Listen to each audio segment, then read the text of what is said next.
layout is super, super interesting. And I myself, as an author, I never felt layout ever even existed Mhm. when in my idea of how the book will go from a manuscript to the actual printer. Louis, tell us a bit. I was so excited when I heard that layout is part of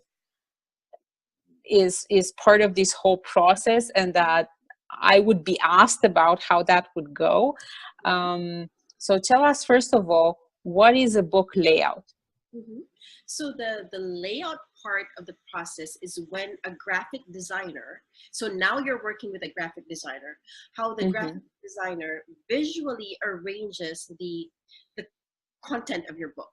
So you know how you have your different pages there. You'd have a dedication page, you'd have an Mm-hmm. acknowledgement page, your table of contents, for example, and then the chapters. That Yeah. has to be visually designed so that it also looks appealing to the reader. So most of us, we look at a book, and then it could be, I have a regular pocketbook here. Now, if you look at this, for example, it's the the arrangement is purely the way that the paragraphs are laid out. So Yeah. this is typically what you would see in a bookstore. But Mm-hmm. we also believe that when you write a book, especially because most of our authors are going to be writing business books, since they're going to be Mm-hmm. using it as a marketing tool, right? It needs to Yeah. be aesthetically appealing to the reader as well, which is Mm-hmm. why we recommend that you add visuals in the book, images, for example, and that's part of the layout. So when you the typical books that we publish, Andy, is I have an example here. So if you look at this, Mm-hmm. for example, see, it has, look at that in the It front cover. already has a photo. Mm-hmm. Yes, it includes the author of the photo of the author, and then it also includes your images in the before the chapter starts. So Mm-hmm. a great layout artist would be able to identify what appropriate images to put in your book. It's not like they're just Mm-hmm. going to go and grab any picture in on the internet to place there. Your graphic artists actually look at the chapters, look at the chapter titles, even read part of the content for them to be able to choose what images to use. Now, you as an author, you can also decide on what images to use. Like Mm-hmm. if you want to make sure that there are images there, then you can yourself look for images that you feel resonate with you and may resonate with your target population, and those Mm-hmm. are the ones that you choose. So your layout, again, is the visual arrangement of the content, to the words, including any images that you might want to use in your book. Got it. Now, for all the authors here, this layout also means that you get to decide the way that the pages are numbered, the way that the chapters are being written, if there's any, I don't know, any particular design that goes into that. So when you think about layout, think about everything, how the book looks like on the inside. It's just not, pure text. There's images. There's a special way in which the quotes are being outlined, and so on and so forth.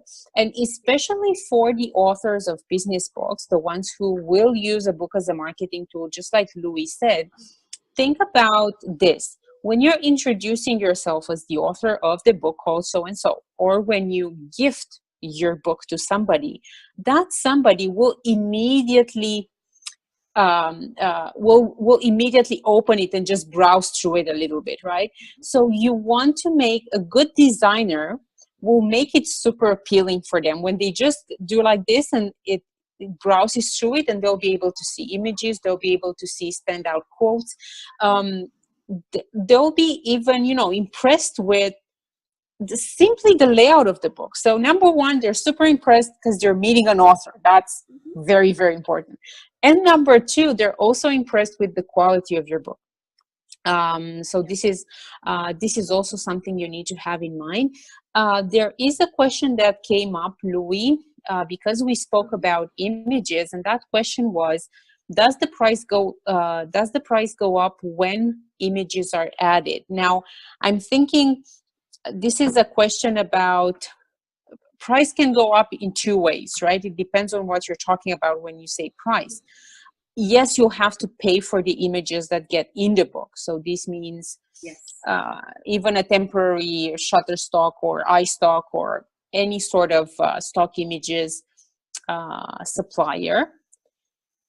Number two, if they're black and white, Louis, does the quotation from the printer change from having images to not having images if they're black and white?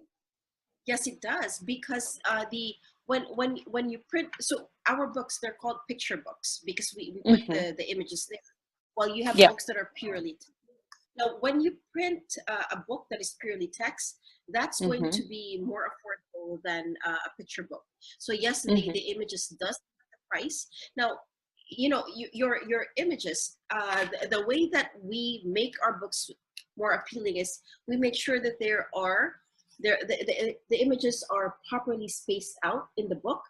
Now, if you're thinking, well, if it's going to go and affect the price of my book, then I don't want pictures there. But remember that your book represents, it's your calling card.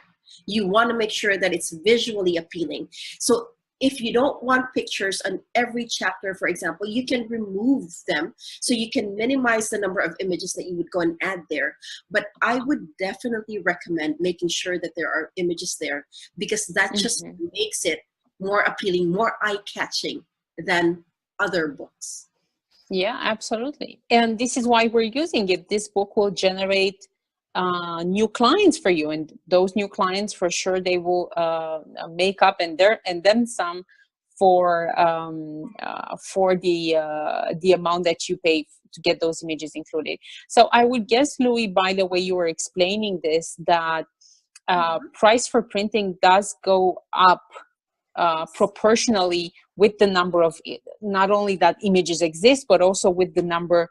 If we have more images, then the price will go higher than compared to if we have some but less images, right? Yeah. Okay, that's great.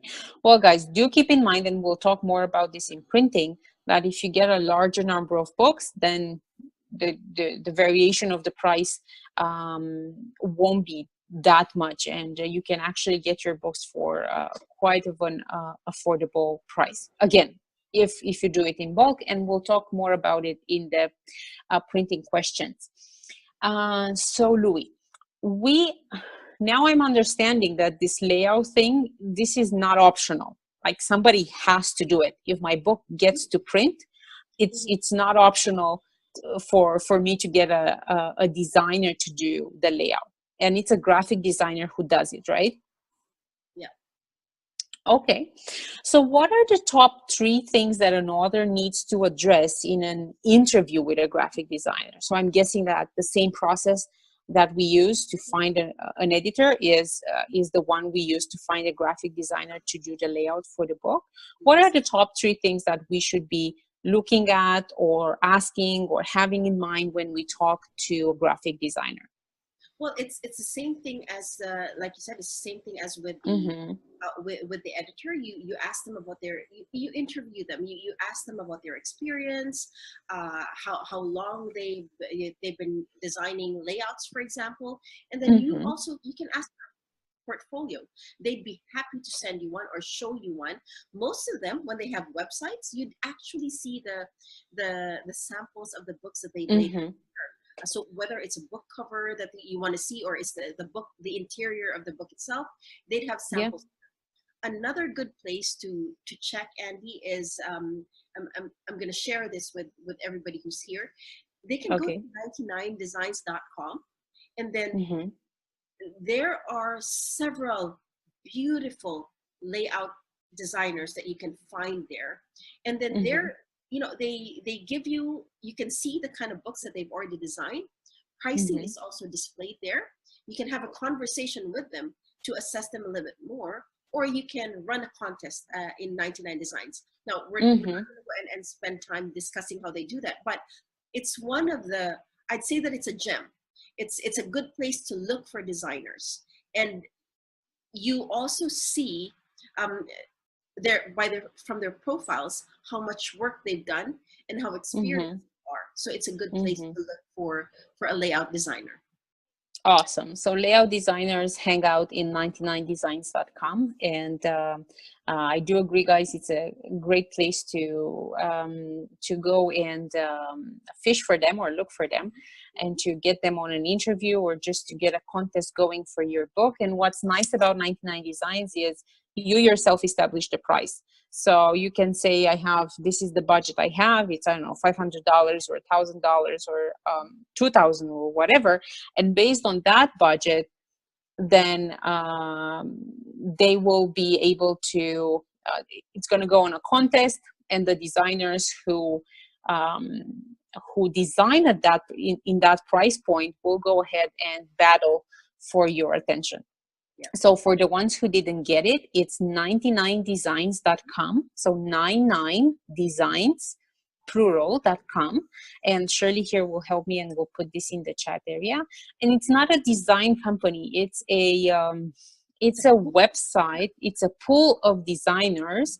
They have, I don't know, hundreds, thousands of designers being attracted, being pulled in there, and you have access to all of them. So it's a really nice place to go and look for designers. Just like most probably Fiverr.com is a very good place to look for editors. Yes.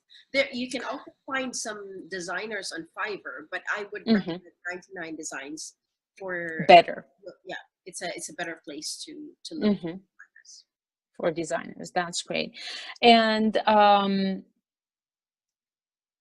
when we're in the,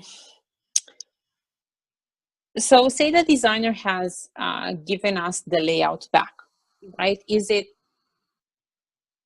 How does this go? And the reason why I'm asking this is, if I'm an unexperienced author, then I may think that this is just one go around, that I give the manuscript and I give the instructions and they give me the layout, and then whether I like it or not, I have to keep it and that's it. Mm-hmm. So first of all, are there revisions included in the, say, transactional deal that we have with the layout designer? That's number one. And number two, how do we know when we get the first manuscript from them, how do we know they've done a good job? Like, what's the best indication of that? Okay. Now, when it comes to how many revisions, for example, are you entitled to as an author? Now, that really depends on your arrangement with the designer. They will. That is part of the discussion when you're looking for the right designer. But most of the time, when you hire a designer, usually you come up with you have a discussion with them on your vision for the book, and they will translate your vision into a sample design for you. It could be an initial layout, for example, just for you to see what the flow would be, what the concept would be for the design. It wouldn't be designing the whole book or fully laying out the whole book. It could just be parts of the book, so you have an idea of what it would look like. And when that resonates with you, then that's when you give the go signal for them to get the whole book done. Got it. Awesome. Thank you so much. And guys, if you have additional questions about layout, this is the perfect time to ask them. One more thing that I'd like to suggest, even before you get started, like if you have absolutely no idea of your vision for the book, because you may not, and if especially if you've decided that you need this book for business purposes, most probably you never thought of writing the book in the first place, and now in the marketing expectation of it, you've decided to write this book. So if you have absolutely no idea of how a book would be laid out, my advice is for you to look at the books that you enjoy, the books that you have in your library, or just go to a bookstore and browse through them and pay attention to the interior design, and then just go from there. Pick some that you like, and at least you would have a starting point when you discuss this with your designer. Yeah. So this is just an additional tip for that. Andy, when you talked about them looking for something that they like, they can share that they can tell the designer that, you know, this is the kind of layout for me. I've seen this book and I feel that it's what I want to go and capture. And at least your designer has an idea of what you want. So that could also be a good way of communicating to them your vision. If you can't share it, or if you can't say it in words, then show them. Yeah. And one more thing that this just came to me, because any design aspect, this isn't any creative aspect, this is very, very subjective, right?